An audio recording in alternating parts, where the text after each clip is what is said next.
Testament, c'est un tout, d'un seul tenant. Vous voyez que c'est que. Ah, mais ça c'est beau. Mais pas du tout. Mais non, mais pas du tout. C'est un mélange de plusieurs théories. C'est les Israéliens, les Israélites. Théorie maintenant. Oui, Théorie. oui.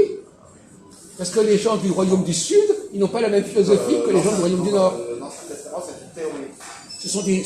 C'est un ensemble complètement hétéroclite et hétérogène de différents propos. Voilà. Et vous avez...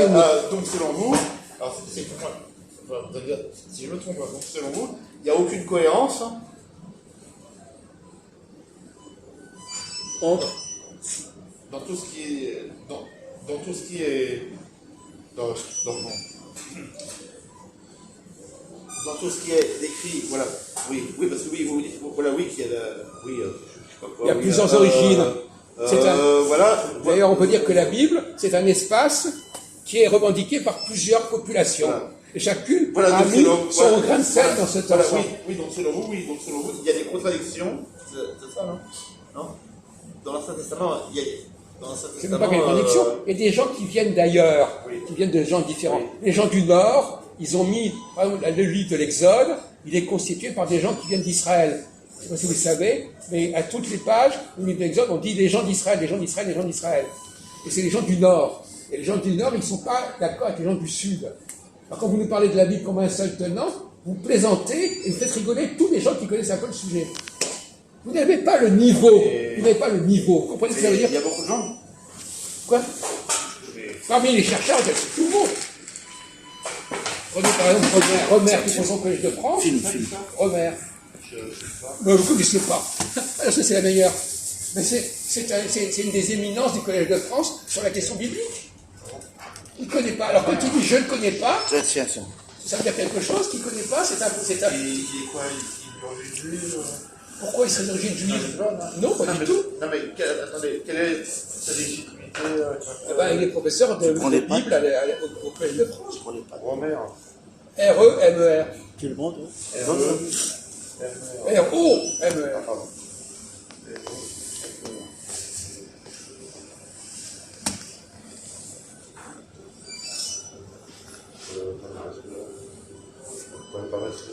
Quel est son prénom? Écoutez, il a une page Wikipédia. si vous connaissiez un tout petit peu... Attendez, je vais taper Romer Collège de France, peut-être je vais trouver. Oui. Thomas Romer, c'est ça? Oui. C'est ça. Mais un tout petit... Et alors lui, qu'est-ce qu'il dit lui? Écoutez, on n'est pas là pour dire ce Il qu'il dit dit. comme vous? Oui.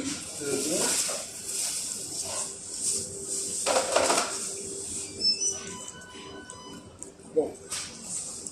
On va le filmer en train de faire son Il truc. dit qu'il n'y a aucune utilité. Il dit. Mais tout le monde le sait, ça. Il n'y a pas une vie, c'est tout le monde le sait. Donc c'est du grand n'importe quoi. Ah, le alors. rasoir, il tombe. Oh.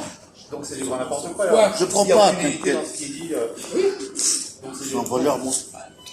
Il faut décortiquer, il y a un morceau qui est allé aux uns, un morceau qui est aux autres. C'est comme un espace, ça revient à ce qu'a dit Scott tout à l'heure, il y a un espace qui s'appelle la Bible, et dans cet espace, il y a des tas de choses différentes. Il y a des communautés différentes, il y a la communauté israélite, la communauté judéenne, ils cohabitent dans cet espace qui est l'Ancien Testament. Et chacun peut tirer la couverture à lui. Il va parler, là. D'accord? Quand il parle, Je crois que vous avez appris beaucoup de Donc choses. selon vous, chacun pense ce qu'il veut dans un sentiment. Oh là là. Voilà. Non, je n'ai pas dit ça. J'ai On même va pas pensé. dormir, hein. Chacun met ce qu'il veut. Il met ce qu'il veut. C'est ce qu'on appelle le Pour vous, syncrétisme. c'est un salmigondi en fait. Oh putain. Oui. C'est un C'est pas pour moi, c'est un syncrétisme. C'est pour tout le C'est-à-dire monde. que ce sont différents courants qui se sont emparés d'un même espace. C'est pour ça que c'est intéressant parce que ça renvoie. Vous pouvez filmer là, mais c'est moi que je parle. Mais ça, c'est-à-dire, oui, mais là, quand vous faites ça, Bon, maintenant, oui. est-ce que vous ridiculisez pas l'Ancien Testament? Il y a un problème. Oui, d'une certaine manière, oui. d'accord. rêve. Et alors, Non, où est le problème? C'est pas de l'antisémitisme, ça? Pas du tout, puisque justement l'Ancien Testament, c'est De vouloir ridiculiser Non. la Torah. non, puisque ça c'est pas l'antisémitisme. Au contraire, c'est le contraire. Pas insulter. Mais ce contraire, c'est pour permettre aux Juifs de ne pas, Vous les insultez. de ne pas se bloquer sur quelque chose qui n'a pas de valeur. faut le débarrasser de cela.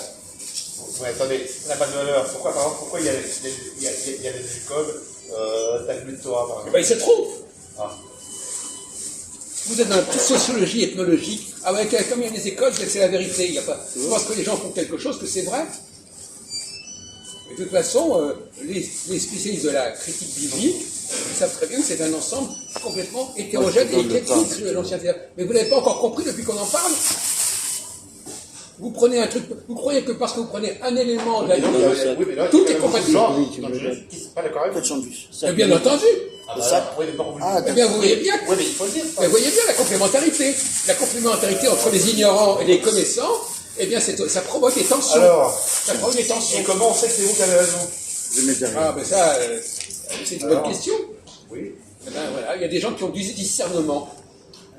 Si vous ne manquez de discernement, vous savez Oui, pas. mais s'ils sont juifs aussi, comme vous, ils ont du discernement. Ah non, pas du tout. D'abord, il y a des faux juifs.